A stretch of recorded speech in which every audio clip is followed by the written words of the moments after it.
Capítulo 23 do livro Estude e Viva.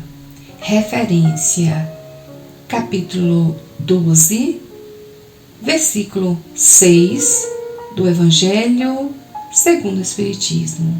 O versículo, o item. Questão 531 do Livro dos Espíritos. Temas estudados: agentes do mal, brechas morais, displicência e obsessão, instruções para a desobsessão, pensamento positivo, vida íntima, em torno da obsessão. O êxito do pensamento positivo depende do trabalho positivo. O projeto de edifício importante reunirá planos magníficos hauridos nas mais avançadas práticas da civilização. No entanto, para que se concretize, reclama o emprego de material adequado, a fim de que a obra não se transfigure em joguete de forças destrutivas. Numa construção de cimento armado, ninguém se lembrará de colocar varas de madeira em lugar das estruturas de ferro e nem de substituir a pedra britada por taipa de mão. Para que o trabalho se defina dentro das linhas determinadas, as substâncias devem estar nas condições certas e nas posições justas. Idênticos princípios regem o plano da alma. Se aspiramos ao erguimento de realizações que nos respondam ao elevado gabarito das ideias, é forçoso selecionar os ingredientes que nos constituem a vida íntima, cultivando o bem nas menores manifestações. Qualquer ação oposta comprometerá a estabilidade da organização que pretendemos efetuar. À vista disso, cogitemos de sanear emoções, ideias, palavras, atitudes e atos, por mínimos que sejam. Todos nos referimos ao perigo dos agentes do mal que nos ameaçam. No entanto, os agentes do mal apenas dominam onde lhes favoreçamos a intromissão. E a intromissão deles, via de regra, se verifica principiando pela imprudência da brecha.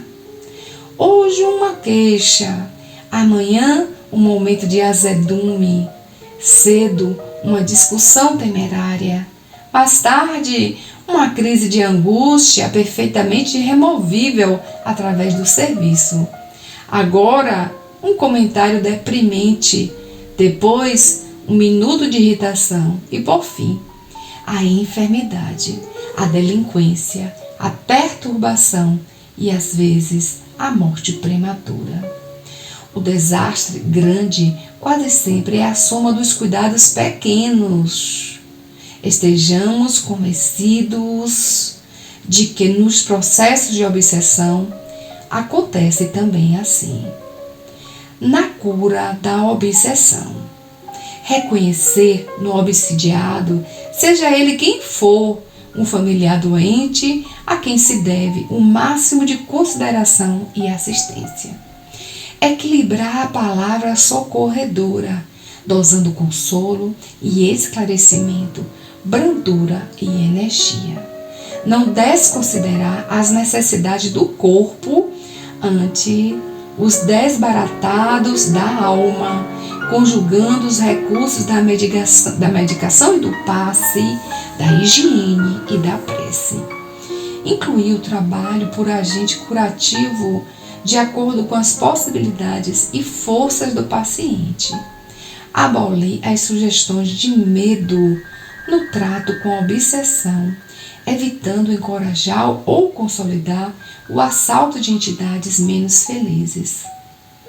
Tratar os espíritos perturbados que porventura se comuniquem num ambiente enfermo, não à conta de verdugos, e sim na categoria de irmãos credores de assistência e piedade. Impedir comentários em torno da conversação desequilibrada ou deprimente dos desencarnados infelizes. policiar modos e frases que exteriorize, convencendo-se de que o obsidiado, não raro, representa só por si toda uma falange de inteligências necessitadas de reconforto e direção, conquanto invisíveis aos olhos comuns.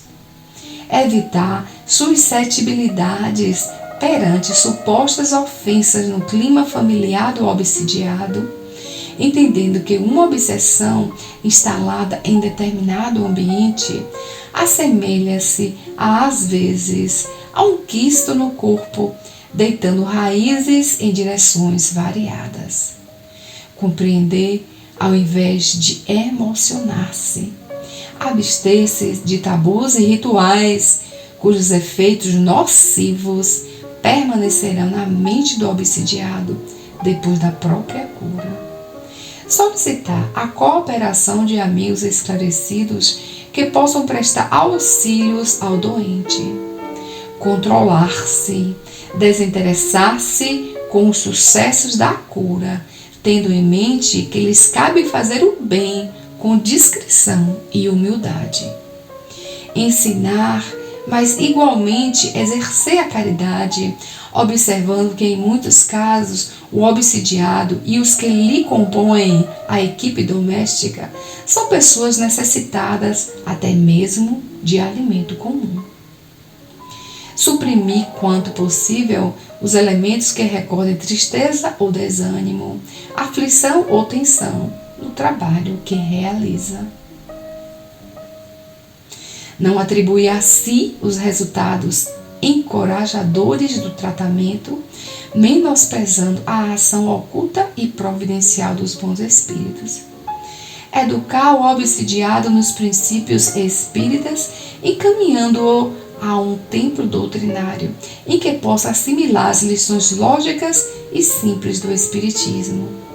Socorrer sem exigir, amparar o companheiro necessitado sem propósitos de censura, ainda mesmo que surjam motivos aparentes que induzam a isso, recordando que Jesus Cristo, o iniciador da desobsessão sobre a terra, curava os obsidiados sem ferir ou condenar ninguém.